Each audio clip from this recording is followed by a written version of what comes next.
और मेरे प्यारे भाइयों, आज आप सभी को हम एक ऐसा टॉपिक बताने के लिए जा रहे हैं जो आपको हर जगह काम आएंगे। तो जिस टॉपिक का नाम है रक्त, यानी कि ब्लड। रक्त को हम खून भी बोलते हैं और हम ब्लड भी बोलते हैं। पॉइंट बाय पॉइंट हम जानते जाएंगे, तो आप सब समझते चलिएगा और ध्यान में रखते चलिएगा। पहला है ब्लड क्या है, यानी कि खून क्या है। ब्लड हमारे शरीर में बहने वाला लाल रंग का तरल है, यानी जो हमारे शरीर में एक अंग से दूसरे अंग तक जो एक पानी की तरह जो हमारे शरीर में एक स्थान से दूसरी जगह तक ट्रांसफॉर्मेशन होते हैं, स्थानांतरण होते हैं, वही तो ब्लड है। आगे इसका काम क्या है, यानी इसका ब्लड का काम क्या होता है। इसका काम होता है खाना, ऑक्सीजन और पानी को हर सेल तक पहुंचाना।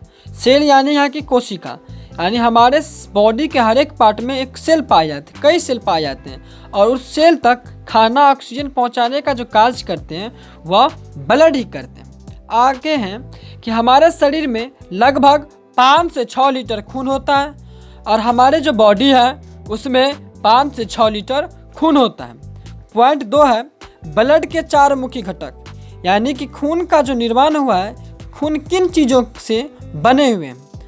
तो ब्लड यानी कि खून 4 चीज़ों से बना है। पहला जो है आरबीसी, जिसे इंग्लिश में रेड ब्लड सेल बोलते हैं, जिसे हिंदी में लाल रक्त कोशिका बोलते हैं। इसका काम यह होता है कि यह फेफड़ों से ऑक्सीजन लेकर पूरे शरीर में पहुंचाता है, यानी कि जो फेफड़ा होते हैं, लंग्स होते हैं, उनसे ऑक्सीजन ले लेता है और बॉडी के हर एक पार्ट तक पहुंचाने का काम आरबीसी करता है। और इसी के वजह से खून का रंग जो होता है वह लाल होता है, आरबीसी की वजह से।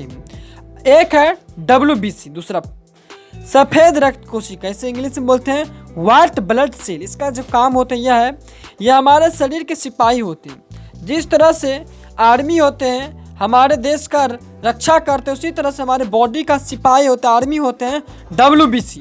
ये हमारे शरीर के सिपाही हैं, बीमारी और इन्फेक्शन से लड़ते हैं। जो हमारे शरीर के अंदर जो डिसीज होते हैं, जो इन्फेक्शन होते हैं, उनसे लड़ने का काम डब्ल्यूबीसी करते हैं, यानी कि वाइट ब्लड सेट करते हैं।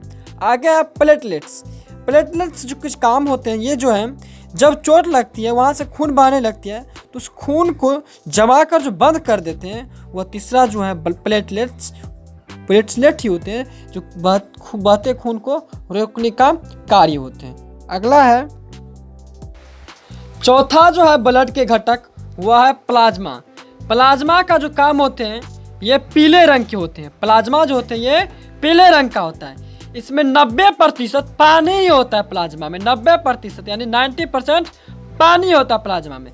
तीसरा पॉइंट है ब्लड ग्रुप कितने प्रकार के होते हैं। जो खून होते हैं वह कितने प्रकार के होते हैं। ब्लड ग्रुप मुख्यतः 4 प्रकार के होते हैं, ए बी और ओ, और हर ग्रुप के साथ प्लस या माइनस भी लगते हैं। इसे हम ए पॉजिटिव भी बोलते हैं, ए निगेटिव भी बोलते हैं। इस प्रकार से जैसे ट्रिक है, ओ ग्रुप वाला सबको खून दे सकता है, यानी जो ओ ग्रुप वाले होते हैं ब्लड के, वो सबको खून दे सकता है, इसलिए इन्हें यूनिवर्सल डोनर कहते हैं। और ए बी ग्रुप वाला सबका खून ले सकता है, इसलिए इसे यूनिवर्सल रेसिपिएंट कहते हैं, यानी कि ए बी वाला खून